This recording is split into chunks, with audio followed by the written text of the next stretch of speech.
Bismillahirrahmanirrahim. Assalamualaikum warahmatullahi wabarakatuh.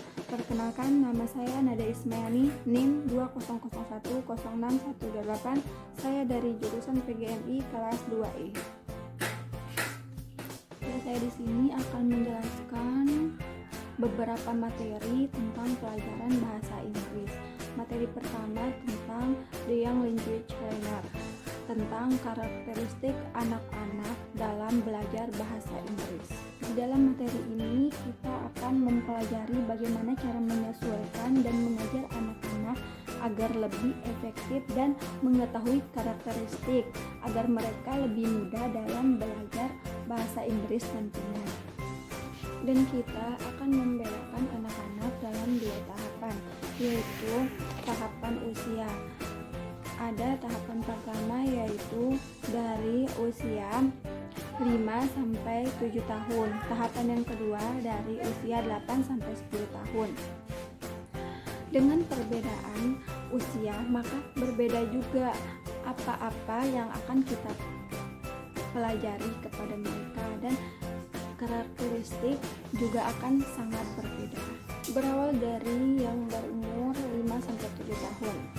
Mungkin 5 sampai 7 tahun umurnya masih sangat kecil dan kita akan mengajarkan dasar-dasarnya saja.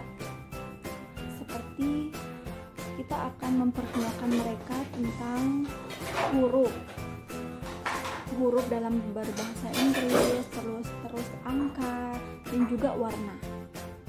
Hanya itu saja, karena mungkin mereka masih dasar dan mereka masih ingin mengetahui, dan kita harus banyak-banyak memperkenalkan kepada mereka agar mereka tidak merasa bosan. Kita harus mengajarkan mereka dengan cara yang semenarik mungkin, seperti di saat kita mengajar huruf. Bagaimana sih huruf-huruf itu? Kita akan mengajarkan, kita akan membuat semenarik mungkin. Dan begitu pun seterusnya, angka dan juga warna. Di usia ini, usia 5 sampai 7 tahun, intinya sederhana saja, intinya mereka paham dan mereka bisa mengetahui. Secara perlahan nanti mereka akan terbiasa dengan apa-apa yang kita ajari itu. Berbeda dengan yang memasuki usia 8 sampai 10 tahun. Di situ kita akan mengajar mereka materi yang agak meningkat, tidak jauh tipis tapi agak meningkat lagi. Tidak seperti tadi hanya memperkenalkan kosakata warna, kosakata huruf atau angka. Sekarang berbeda lagi. Sekarang banyak dengan mempraktekkan, mengajarkan mereka agar mereka terlatih dengan biasa. Memasuki usia 8 sampai 10 tahun, kita akan mengajarkan yang pertama tenses. Perlu kita ketahui lagi, tenses adalah sesuatu yang paling penting, dasar dalam belajar bahasa Inggris. Setelah kita pelajari tenses atau bentuk kata, kita akan mengajarkan kepada mereka mendengarkan, listening. Karena dengan mendengarkan, perlahan mereka akan mengetahui. Mungkin tidak langsung, tapi secara perlahan mereka akan mengetahui. Mendengarnya yang seperti apa? Misalnya seperti mendengar audio atau percakapan tentang berbahasa Inggris. Itu saja yang kita dengarkan tentang percakapan, tentang berbahasa Inggris. Yang kedua yaitu membaca. Banyak-banyaklah kita menyuruh mereka untuk selalu membaca dan membaca. Mungkin mereka akan sedikit kesulitan, tapi dengan kita membimbing mereka dengan sebaik-baiknya, dengan perlahan, maka mereka akan terbiasa. Kemudian menulis dan berbicara. Menulis, kita selain menyuruh mereka untuk mendengarkan, membaca, kita juga harus menyuruh mereka, melatih mereka untuk menulis, entah itu menulis kosakata dalam bahasa Inggris, menulis nama dalam bahasa Inggris, misalnya my name is, misalnya begitu. Kita harus selalu melatih mereka untuk tetap menulis, membaca, dan yang terakhir berbicara. Setelah semuanya selesai dari tenses, dari mereka mendengarkan, menulis, membaca, sekarang berbicara. Berbicara sangatlah penting karena masih banyak. Dalam berbahasa Indonesia juga berbicara belum terlalu fasih. Dan bagaimana? Sebenarnya tidak sulit. Intinya kita berbicara. Perlahan kita akan bisa. Intinya kita terus berlatih dan berlatih berbicara. Walau hanya kita hanya dengan mengucapkan good morning, selamat pagi, good night, selamat malam. Intinya nanti mereka akan terbiasa dan mendengarkan mereka, menyuruh mereka berlatih di depan kelas, berkelompok, percakapan, memperkenalkan diri, what's your name, my name is. Hanya itu nanti mereka akan terbiasa dengan sendirinya. Yang intinya materi pertama itu mengajarkan ke mereka tentang dasar-dasarnya, dasar dalam berbahasa Inggris. Itu saja, agar mereka tidak merasa bahwa pelajaran bahasa Inggris itu adalah pelajaran yang sangat sulit dan membosankan. Maka kita akan membuat dan menciptakan mereka agar mereka merasa bahwa bahasa Inggris itu menyenangkan. Sebenarnya bahasa Inggris tidak sulit, bahasa Inggris itu menyenangkan. Intinya kita mau belajar. Dan materi yang kedua yaitu Class Management and Atmosphere, mengenali karakteristik anak-anak. Di materi ini kita harus mengenali bagaimana sih karakteristik mereka, bagaimana sih cara mengajari mereka di dalam kelas atau di luar kelas. Intinya kita harus mengetahui bagaimana cara untuk bisa mengajarkan mereka, dan kita harus melihat mereka dari bagaimana sih untuk bisa selalu aktif. Intinya mereka tidak membosankan, tidak menjadikan bahasa Inggris ini adalah pelajaran yang membosankan dan akhirnya membuat mereka malas untuk belajar bahasa Inggris ini. Kita juga harus mengetahui bagaimana sih guru-guru yang profesional itu, yaitu guru profesional itu yaitu guru yang bisa mengajarkan murid-muridnya dengan cara yang baik, bisa menuntun mereka untuk selalu belajar dan membimbing mereka dengan baik, serta di dalam diri mereka akan penuh dengan kesabaran. Intinya dalam mengajarkan usia anak-anak dasar ini memang sangat berat, karena dunia mereka ini adalah dunia anak-anak, dunia yang penuh dengan bermain. Maka kita harus bisa masuk ke dalam dunia mereka, yaitu dunia anak-anak, dimana dunia yang dalam belajar juga butuh bermain.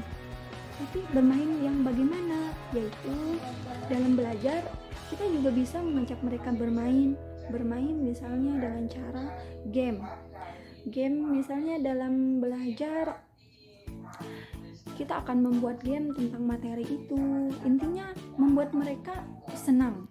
Dan juga yang paling terpenting yaitu kesabaran, karena anak usia dasar ini berbeda dengan yang SMP, SMA. Mungkin yang SMP, SMA itu pemikirannya sudah dewasa, sudah tidak lagi banyak bermain, tidak lagi seperti dunia anak-anak.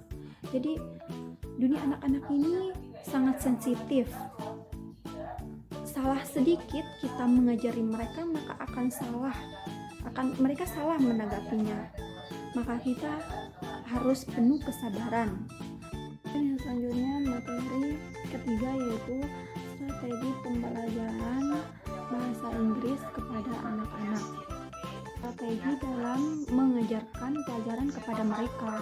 Intinya kita dalam mengajarkan materi kepada mereka, kita harus fokus, jangan sampai apa-apa yang kita pelajari, apa-apa yang kita sampaikan kepada mereka, materi yang kita sampaikan melenceng dari materi yang kita sampaikan itu. Misalnya kita sampaikan tentang pelajaran kita tentang hari ini itu tentang nama-nama anggota keluarga dalam bahasa Inggris, misalnya nama ayah, nama ibu, nama saudara laki-laki, saudara perempuan, nenek, kakek. Tapi kita malah membicarakan ke anggota tubuh seperti hati, ginjal, gitu. Jadi mereka akan berpikir dan mereka akan susah dalam menangkap apa-apa yang kita ajarkan kepada mereka. Intinya dalam materi ini kita harus fokus dalam mengajarkan mereka.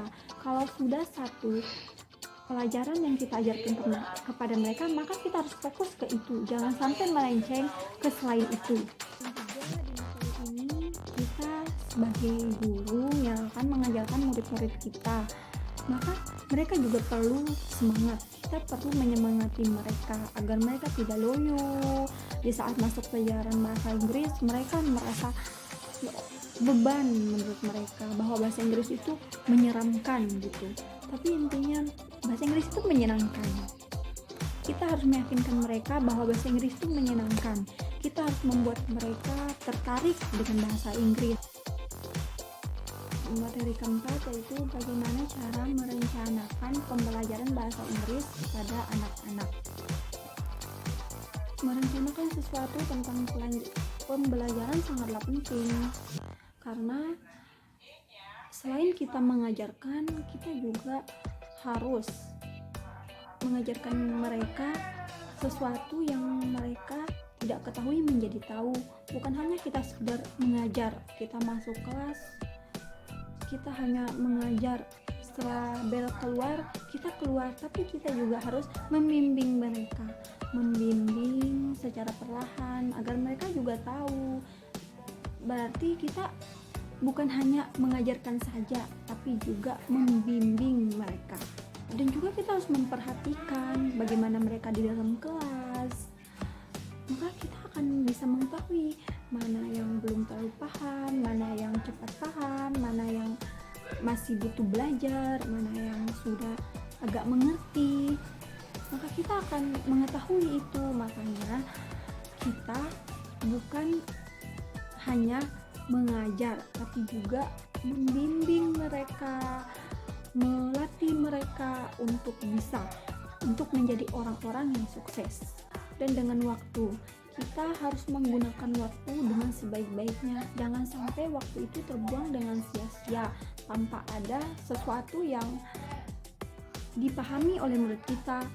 Kita yang merasa akan tidak enak, kita yang akan merasa tidak enak. Walaupun kita tidak merasa rugi, tapi kita merasa tidak enak karena murid yang kita ajarkan itu akhirnya mereka tidak bisa. Berarti kita itu tidak berhasil dalam mengejar mereka. Penanggulangan apa yang harus kita lakukan sebagai guru?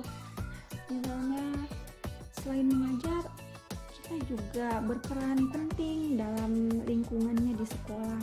Misalnya ada sesuatu yang tidak mereka bisa kerjakan, ada masalah seperti masalah antara mereka dan teman-temannya, kita guru juga berperan dalam menyelesaikan masalah mereka, karena anak-anak itu masih rentan, masih sensitif, sedikit-dikit nangis, sedikit-dikit berantem, hanya masalah tidak diajak teman mereka nangis, berantem. Maka kita harus membimbing mereka, kita harus menyelesaikan. Jadi kita harus pintar-pintar, harus bisa mengetahui bagaimana cara solusi terbaik untuk kita bisa mengatasi mereka untuk selalu hidup rukun di dalam sekolah dan menerapkan di lingkungan mereka. Intinya di materi ini kita diajarkan untuk merencanakan bagaimana pembelajaran kita, untuk bisa membuat mereka nyaman, membuat mereka sukses. Materi yang kelima, yaitu materi terakhir, yaitu materinya tentang media apa saja yang bisa kita gunakan dalam belajar berbahasa Inggris. Pelajaran bahasa Inggris. Media itu terdapat tiga bagian. Yang pertama, media yang bisa dilakukan antara guru dan murid untuk menciptakan, mengkreasikan secara bersama-sama sesuatu hal dengan kemampuan secara bersama-sama. Media yang kedua bisa media dibeli, dan yang ketiga langsung dibuat tanpa dibeli. Yang ketiga yaitu ada media yang tidak dibuat, tidak dibeli, tapi cukup mengumpulkannya, kita dapat memanfaatkan sebagai media pembelajaran dalam berbahasa Inggris. Dari materi pertama tadi sampai materi terakhir ini dapat disimpulkan bahwa dalam kita mengajar pelajaran bahasa Inggris, intinya kita harus banyak memerlukan sebuah tenaga, sebuah ilmu pengetahuan yang banyak, dan kesabaran. Dan juga tanggung jawab kita sangat besar. Bukan hanya kita sekedar mengajar materi lalu keluar kelas, tetapi juga membimbing mereka sampai mereka benar-benar mengetahui apa sesuatu yang tidak mereka ketahui. Intinya kita harus tetap menyemangati mereka, memotivasikan mereka bahwa belajar bahasa Inggris sangatlah berguna, dan juga belajar bahasa Inggris itu menyenangkan. Intinya buat mereka mengagumi pelajaran bahasa Inggris itu tanpa mereka merasa bahwa pelajaran bahasa Inggris itu sangat terbebani oleh diri mereka. Mungkin ini saja yang dapat saya sampaikan. Mungkin dari materi 1 sampai materi 5 saya masih banyak kekurangan, banyak salah. Saya mohon maaf. Semoga ini bermanfaat. Sekian dari saya. Assalamualaikum warahmatullahi wabarakatuh.